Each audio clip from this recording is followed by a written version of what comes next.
तो किरण देवी टीचिंग 2.6 में आप सभी का स्वागत है एवं वेलकम है।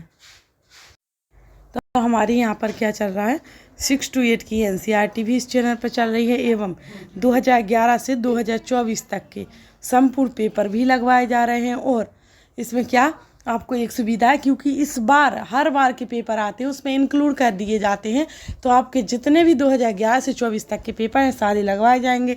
और जिसका मेन सब्जेक्ट एसएसटी है तो उसके लिए बहुत इंपॉर्टेंट है, और पेडागोजी हिंदी सभी लगाए जा रहे हैं। तो आप सभी जाकर चैनल पर चेकआउट कर लीजिए और चैनल को लाइक एवं सब्सक्राइब जरूर कर दीजिएगा, बेल आइकन को प्रेस और सभी को शेयर। तो चलो आज क्लास स्टार्ट करते हैं। हमारे क्वेश्चंस बहुत हेल्पफुल क्लासेस हैं, क्योंकि पुराने प्रीवियस ईयर के पेपर हैं सारे, तो आपको बार बार पूछ लिए जाते हैं, इसलिए सारे लगाना बहुत इम्पोर्टेंट हो जाता है। तो चलो आज की क्लास स्टार्ट ही करते हैं। भारत में 1960 के दशक में आई हरित क्रांति से सर्वाधिक उत्पादन किन फसलों का बढ़ा है। मतलब भारत में 1960 के दशक में जो आई थी कौन सी, हरित क्रांति से, तो उसमें सर्वाधिक उत्पादन किन फसलों से बढ़ा है। गेहूं व चावल या तिलहन दलहन या ये सभी किस फसल से सर्वाधिक उत्पादन बढ़ा। तो देखो गेहूं एवं चावल सुप्रसिद्ध फसल है और इन्हीं से हमारा सबसे ज़्यादा उत्पादन बढ़ा था। कब? भारत में 1960 के दशक में, है ना, हरित क्रांति के साथ टाइम पर, है ना। फिर है आगे, फर्स्ट हमारा राइट आंसर है। फिर है निम्न में से कौन सा सम्मिलित युग्म सही नहीं है। जैसे निम्न में से जो सम्मिलित युग्म जो नहीं मिल रहे होंगे उसको देखना है हमें। तो कर्ण वाले से स्थायी बंदोबस्त, और कर्ण वाले से जैसे स्थायी बंदोबस्त किया था विलियम बेंटिक ने सती प्रथा का उन्मूलन एक्ट चलाया था, एवं लिटन वर्नाकुलर प्रेस एक्ट है उनका, रिपन रोलेक्ट एक्ट का है। तो जो रिपन रोलेक्ट एक्ट है तो हमारा रिपन रोलेक्ट एक्ट ही सही है, क्योंकि ये युग्म सही नहीं है, इसलिए क्वेश्चन का यही विकल्प आंसर सही है। तो हमारा फोर्थ राइट आंसर हो जाएगा। फिर है औरंगजेब ने लगभग 25 वर्ष दक्कन में बिताए। क्यों बिताए? औरंगजेब ने लगभग 25 वर्ष दक्कन में बिताए क्योंकि वह उत्तर भारत से निश्चिंत था एवं वह अपनी राजधानी दक्षिण में बदलना चाहता था, और वह मराठा विस्तार पर नियंत्रण करना चाहता था और अपनी राजधानी में सुरक्षित नहीं था। तो राइट ये हो जाएगा कि वो लगभग 25 वर्ष दक्कन में बिताए, क्योंकि औरंगजेब वह मराठा विस्तार पर नियंत्रण करना चाहता था। क्या करना चाहता था? वो मराठा विस्तार करना चाहता, मतलब मराठों का जो विस्तार था उस पर नियंत्रण करना चाहता था, इसलिए उसने लगभग 25 वर्ष दक्कन में बिताए थे। तो तीसरा राइट आंसर है हमारा। फिर है आगे, जिस सिद्धांत ने फ्रांस और अमेरिका की क्रांति को जन्म दिया, वह है अधिकारों का वैधानिक सिद्धांत, अधिकारों का प्राकृतिक सिद्धांत, समाज कल्याण सिद्धांत, अधिकारों का ऐतिहासिक सिद्धांत। तो वह है क्या? अधिकारों का प्राकृतिक सिद्धांत। जिस अमेरिका की क्रांति को जन्म दिया, फ्रांस और अमेरिका की क्रांति को जन्म दिया, वह है कौन? अधिकारों का प्राकृतिक सिद्धांत, है ना। तो दूसरा हमारा राइट आंसर हो जाएगा। फिर है हरियाणा में एक ग्राम सभा बनती है, ग्राम सभा के निर्वाचित सदस्यों से, पंचायत समिति के सदस्यों से, या पंचायत समिति में आने वाले गांव के पंजीकृत मतदाताओं से, या समिति में आने वाले गांव के पंजीकृत निवासी। नहीं, राइट आंसर है कि जो समिति में आने वाले गांव या गांवों के पंजीकृत मतदाताओं से, है ना, ग्राम सभा बनती है। तो राइट आंसर हमारा तीसरा है। फिर है निम्नलिखित में से किसे राष्ट्रीय राजनीतिक दल के रूप में मान्यता प्राप्त है। कौन है जिसे राष्ट्रीय राजनीतिक दल के रूप में मान्यता प्राप्त है? इन सभी में से बहुजन पार्टी या कम्युनिस्ट पार्टी या राष्ट्रवादी पार्टी या ये सभी। तो जो राष्ट्रीय राजनीतिक दल के रूप में मान्यता प्राप्त है तो वो इन जो चार दिए ना, 3 दिए, इनमें से तीनों ही सही है, क्योंकि बहुजन पार्टी आती है और राष्ट्रवादी कांग्रेस और कम्युनिस्ट पार्टी।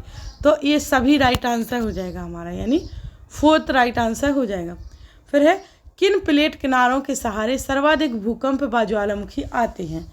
किन प्लेट किनारों के सहारे सर्वाधिक भूकंप व ज्वालामुखी आते हैं। विनाशकारी प्लेट किनारे, रचनात्मक प्लेट किनारे, संरक्षी प्लेट किनारे, इनमें से कोई नहीं। तो राइट आंसर हो जाएगा कि सर्वाधिक भूकंप व ज्वालामुखी आते हैं वो है विनाशकारी प्लेट किनारे। कौन? विनाशकारी प्लेट किनारे, है ना। तो पहला ही हमारा राइट आंसर हो जाएगा। फिर है निम्न वनों में से भारतीय भूमि पर सर्वाधिक क्षेत्रफल किसका पाया जाता है? तो इसका राइट आंसर है उष्णकटिबंधीय वर्षावन, उष्णकटिबंधीय पर्णपाती वन या पर्वतीय वन या मैंग्रोव। तो देखो जो भारतीय भूमि पर सर्वाधिक क्षेत्रफल जिसका पाया जाता है वो है उष्णकटिबंधीय पर्णपाती वन। क्या है हमारा? उष्णकटिबंधीय पर्णपाती वन हो जाएगा हमारा राइट आंसर। फिर है निम्न में से किसका अर्थ है विधि के किस प्राधिकार से है? निम्न में से वह किसका अर्थ है जो विधि के किस प्राधिकार से है? तो जैसे कि बंदी प्रत्यक्षीकरण या अधिकार प्रक्षा या उत्प्रेषण या परमादेश।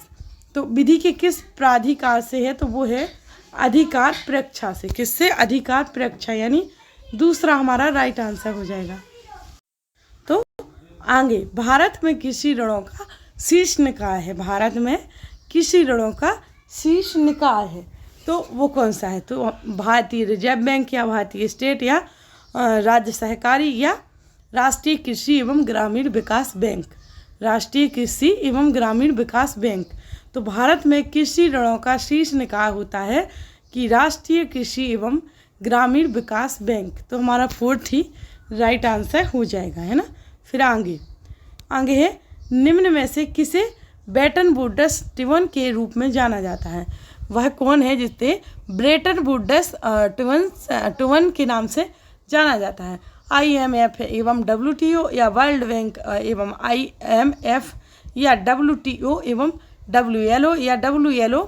तो हमारा राइट आंसर आगे बढ़ने की जरूरत नहीं है, दूसरा है वर्ल्ड बैंक एंड IMF। ये हमारा ब्रेटन वुड्स ट्विन के नाम से जाना जाता है। तो हमारा दूसरा राइट आंसर है। आगे बढ़ते हैं। निम्नलिखित में से किस वस्तु के आयात पर भारत सर्वाधिक व्यय करता है? निम्नलिखित में से किस वस्तु के आयात पर भारत सर्वाधिक व्यय करता है? तो लोहे एवं स्टील, खाद्यान्न और कच्चा तेल, सोना चांदी। तो राइट आंसर है हमारा कच्चा तेल। कच्चा तेल सर्वाधिक व्यय करता है ना।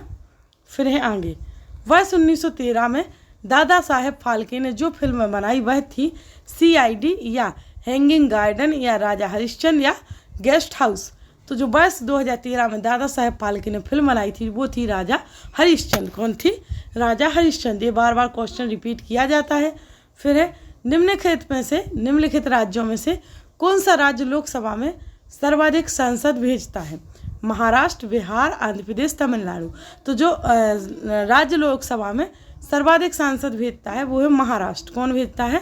महाराष्ट्र। आगे बढ़ते हैं। राष्ट्रपति राज्यसभा में कितने सदस्यों को मनोनीत कर सकता है? राष्ट्रपति राज्यसभा में कितने सदस्यों को मनोनीत कर सकता है? तो हमारा 12 राइट आंसर है, ना 10 ना 17 ना 15, 12 ही मनोनीत कर सकता है। तो हमारा 12 राइट आंसर है। जिसने थ्योरी पढ़ी है तो वो आराम से क्वेश्चन के आंसर लगा पा रहा होगा, है ना। सामाजिक सुरक्षा की व्यवस्था जिस विचारधारा का मूल सिद्धांत है वह है, जो सामाजिक सुरक्षा की व्यवस्था होती है जिस विचारधारा का मूल है वह सिद्धांत है, मतलब सिद्धांत वह है। कौन है? हस्तक्षेप, कल्याणकारी, बहुलवादी और विकासवादी। तो राइट आंसर हो जाएगा वो है हमारा क्या? कल्याणकारी सिद्धांत। कल्याणकारी सिद्धांत राइट आंसर है। फिर है आगे तो मंगला तेल कुआं स्थित है। मंगला तेल कुआं स्थित है हरियाणा में, राजस्थान में, गोवा में, असम में। तो मंगला जो तेल कुआं स्थित है वो है राजस्थान में। कहाँ पर है हमारा? राजस्थान। दूसरा फिर है चुनावों में आदर्श आचार संहिता किस स्थिति से प्रभावी होती है? चुनावों में आदर्श आचार संहिता किस स्थिति से प्रभावी होती है? जैसे कि अभी भी अपनी आचार संहिता लगी हुई है। तो अधिसूचना की तिथि से या नामांकन भरने के अंतिम दिन से या उम्मीदवारी वापस लेने की अंतिम तिथि से या चुनाव आयोग द्वारा चुनाव कार्यक्रम की घोषणा तिथि से। तो देखो राइट आंसर हमारा ये हो जाएगा कि चुनाव आयोग द्वारा चुनाव कार्यक्रम की घोषणा की तिथि से, है ना एकदम पहले से कर पाएंगे, यही सही होता है कि चुनाव कार्यक्रम की घोषणा तिथि होगी तो फिर सही रहता है, फिर आचार संहिता लग जाती है। फिर आगे है निम्नलिखित में से कौन संविधान सभा की सदस्य नहीं थी? दुर्गाबाई देशमुख, या श्रीमती हंसा मेहता, या श्रीमती रेणुका या विजयलक्ष्मी पंडित। तो जो हमारी संविधान सभा की सदस्य नहीं थी वो है विजयलक्ष्मी पंडित। कौन? विजयलक्ष्मी पंडित, है ना। फिर है 180 डिग्री देशांतर कहलाता है। 180 डिग्री देशांतर क्या कहलाता है? प्रधान देशांतर, अंतर्राष्ट्रीय तिथि रेखा, या ग्रीनविच रेखा, या भूमध्य रेखा। तो 180 डिग्री देशांतर कहलाएगा हमारा अंतर्राष्ट्रीय तिथि रेखा। क्या? अंतर्राष्ट्रीय तिथि रेखा कहलाएगा। फिर है आगे, तो आगे है निम्नलिखित दिल्ली सुल्तानों को काल क्रमानुसार संयोजित कीजिए। दिल्ली सुल्तान हैं जो दिल्ली के, उनको काल क्रमानुसार संयोजित करना है। जैसे कुतुबुद्दीन ऐबक, इल्तुतमिश, रजिया, नसरुद्दीन महमूद। तो ये कौन पहले आया, फिर कौन आया, फिर कौन, ऐसे करना है। तो पहले कुतुबुद्दीन ऐबक ही आया था, पहले कुतुबुद्दीन ऐबक हो गया, फिर दूसरा इल्तुतमिश, रजिया आई, फिर नसरुद्दीन महमूद। ये ऐसे सही लगा ये क्रम हमारा। तो राइट आंसर पहला, दूसरा, तीसरा, चौथा हो जाएगा। तो पहला हमारा राइट आंसर हो जाएगा, है ना। फिर आगे कर्ण प्रयाग संगम है। कर्ण प्रयाग संगम है भागीरथी व अलकनंदा का, या भागीरथी व पिंडर का, या धौली गंगा व अलकनंदा का, या अलकनंदा व पिंडर का। तो जो कर्ण प्रयाग संगम है वो है अलकनंदा व पिंडर का, है ना। तो फोर्थ हमारा राइट आंसर है। फिर है भारी वर्षा से अत्यधिक नक्षलन वाले क्षेत्रों में कौन सी मिट्टी पाई जाती है?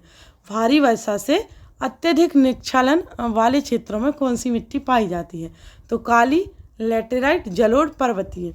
तो राइट आंसर हो जाएगा वो मिट्टी पाई जाती है कौन सी? लेटेराइट। तो दूसरा हमारा राइट आंसर है। फिर आगे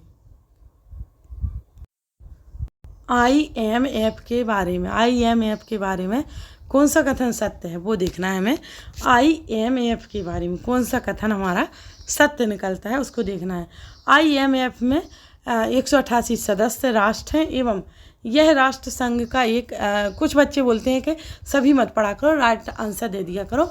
तो फिर कैसे आपको पता चलेगा? पढ़ना तो पड़ेगा ही, जिससे कोई बच्चा पढ़ लेता जल्दी जल्दी, कोई नहीं तो उसको एक बार एटलीस्ट पढ़ के बताना पड़ेगा, तो वो जिसको दिख भी नहीं रहा तो वो सुन सकेगा। इसलिए पढ़ना पड़ता है। यह राष्ट्र संघ का एक विशिष्ट अधिकरण है, या IMF में सदस्य राष्ट्रों को समान वोटिंग अधिकार नहीं है, या यह भुगतान संतुलन संकट के समय सदस्य देशों को ऋण व तकनीकी सलाह उपलब्ध कराता है। तो हमारा राइट है इनमें क्या? IMF में 188 सदस्य राष्ट्र हैं एवं फिर हमारा राइट यह भुगतान संतुलन संकट के समय सदस्य देशों को ऋण व तकनीकी सलाह उपलब्ध कराता है। तो हमारा पहला एवं फोर्थ, तो हमारा तीसरा राइट आंसर माना जाएगा। फिर है आगे ब्रह्मनाद है। क्या है ब्रह्मनाद?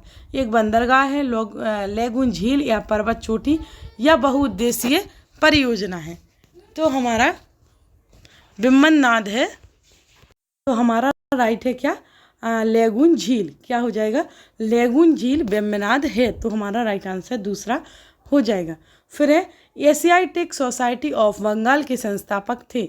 एशियाटिक सोसाइटी ऑफ बंगाल के संस्थापक थे जेम्स ग्रांट, या मैक्समूला, या सर विलियम जोन्स, या मैकाले।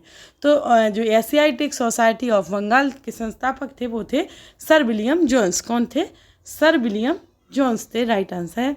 फिर है लक्षण जो जवाब समूह पर तो लागू होता है। लक्षण जो जवाब समूह पर तो लागू होता है किंतु राजनीतिक दल पर नहीं, वह है निर्वाचन में अपने प्रत्याशी खड़े करना, या संपूर्ण समाज की हित साधना का उद्देश्य, या सदस्यता अनन्य होती है, या राजनीतिक प्रक्रिया का स्वयं भाग नहीं बनते। तो लक्षण जो दबाव समूह पर तो लागू होता है किंतु राजनीतिक दल पर नहीं, वह है राजनीतिक प्रक्रिया का स्वयं भाग नहीं बनते। क्या? राजनीतिक प्रक्रिया का स्वयं भाग नहीं बनते। फिर है अधिकार जो कानूनी अधिकार के रूप में तो है किंतु मौलिक अधिकार के रूप में नहीं। वह अधिकार जो कानूनी अधिकार के रूप में तो है किंतु मौलिक अधिकार के रूप में नहीं। तो वह कौन सी है? आबाद भ्रमण की स्वतंत्रता, या शोषण के विरुद्ध अधिकार, या अल्पसंख्यक वर्गों को शैक्षणिक संस्थाओं की स्थापना का अधिकार, या संपत्ति का अधिकार। तो राइट आंसर है क्या? संपत्ति का अधिकार, है ना। फिर है आगे भारतीय उपमहाद्वीप में लौटता हुआ मानसून कहलाता है। भारतीय उपमहाद्वीप में लौटता हुआ मानसून कहलाता है क्या? दक्षिण पश्चिम मानसून या दक्षिण पूर्व मानसून या उत्तर पूर्व मानसून या उत्तर पश्चिम मानसून? तो राइट आंसर है हमारा कौन? उत्तर पूर्व मानसून कहलाता है। फिर है आगे, कर्तन दहन प्रणाली कृषि को इंडोनेशिया में कहते हैं। कर्तन दहन प्रणाली कृषि को इंडोनेशिया में कहते हैं झूम, रोके, मिल्पा, लद्दाख। तो उसे कहते हैं क्या इंडोनेशिया में? लद्दाख। क्या कहेंगे? लद्दाख कहेंगे कर्तन दहन प्रणाली को। फिर आगे, प्रथम द्वितीय तथा तृतीय पृथ्वी सम्मेलन क्रमशः 1992 में, 2002 व 2012 में कहाँ हुए थे? तो Johannesburg, Doha, Rio de Janeiro एवं रियो डी जेनेरो या जोहान्सबर्ग, दोहा या Rio de Janeiro, Kyoto, Johannesburg या Rio de Janeiro, Johannesburg, Rio de Janeiro. तो हमारा राइट आंसर कहलाएगा कि वो है हमारे जो सम्मेलन हुए थे क्रमशः रियो डी जेनेरो एवं जोहान्सबर्ग और रियो डी जेनेरो। तो ये तीन ही हमारे हो गए। फिर है आगे है, निम्नलिखित में से कौन सा लोकसभा का एक सत्र नहीं है? निम्नलिखित में से कौन सा लोकसभा का एक सत्र नहीं है? बजट सत्र, शीतकालीन सत्र, ग्रीष्मकालीन सत्र या मानसून सत्र? तो राइट आंसर है हमारा कौन सा? ग्रीष्मकालीन सत्र। ये हमारा लोकसभा का एक सत्र नहीं है। फिर है संवैधानिक अनुसूची जिसमें मान्यता प्राप्त भाषाओं की सूची दी गई है। संवैधानिक अनुसूची जिसमें मान्यता प्राप्त भाषाओं की सूची दी गई है। 7वीं अनुसूची, 8वीं अनुसूची, 9वीं अनुसूची, 10वीं अनुसूची। तो जिसमें मान्यता प्राप्त भाषाओं की सूची दी गई है वो है 8वीं अनुसूची। कौन सी है हमारी? 8वीं अनुसूची हो जाएगा राइट आंसर। फिर है हमारा लास्ट एवं अंतिम क्वेश्चन। तो इससे पहले आप सभी करो और लाइक एवं सब्सक्राइब जरूर कर दीजिएगा प्लीज़, और सभी को शेयर, क्योंकि बेल आइकन को प्रेस, क्योंकि आप सभी जितनी हेल्प मुझे करोगे मैं भी आपको बहुत अच्छे अच्छे क्वेश्चन पेपर प्रोवाइड करूँगी। अच्छे क्या होते हैं क्वेश्चन वही होंगे, रियलिटी में करूँगी। ऐसा नहीं कि सेल आपको प्रोवाइड कर दो, कठिन नहीं, सभी करूँगी जिससे आपको पता तो चलेगा आखिरकार के इस प्रकार के भी क्वेश्चन आते हैं, क्योंकि सेल तो हर कोई करवा देता है। पूरे जितने प्रीवियस ईयर के पेपर हैं वही लगवा रही हूँ, कुछ अलग से कोई क्वेश्चन मैं नहीं लाती हूँ, क्योंकि वही पूछे जाएंगे और वही आपको समझ आना चाहिए वो जो आपको पूछा जा रहा। तो चलो ये क्वेश्चन देखते हैं। भारत के स्वतंत्रता संग्राम के युग में राष्ट्रीय प्रयोजन का पक्षधर समाचार पत्र था। कौन सा था? भारत के स्वतंत्रता संग्राम के युग में राष्ट्रीय प्रयोजन का पक्षधर समाचार पत्र था। कौन? द लीडर या the civil and military gazette या डॉन या द स्टेटमैन? तो हमारा राइट आंसर स्टेटसमैन दा है। तो राइट आंसर हमारा हो जाएगा कौन सा? हमारा द लीडर। द लीडर राष्ट्रीय प्रयोजन का पक्षधर समाचार पत्र था। कौन? The leader. तो यहाँ पर हमारे सभी क्वेश्चन होते हैं ख़त्म। तो आप सभी को शेयर कर दीजिएगा और शायद लाइक सब्सक्राइब कर दीजिएगा। तो चलो आगे की क्लास आती रहेंगी और प्लेलिस्ट ज़रूर चेकआउट कीजिएगा। Thanks for watching video.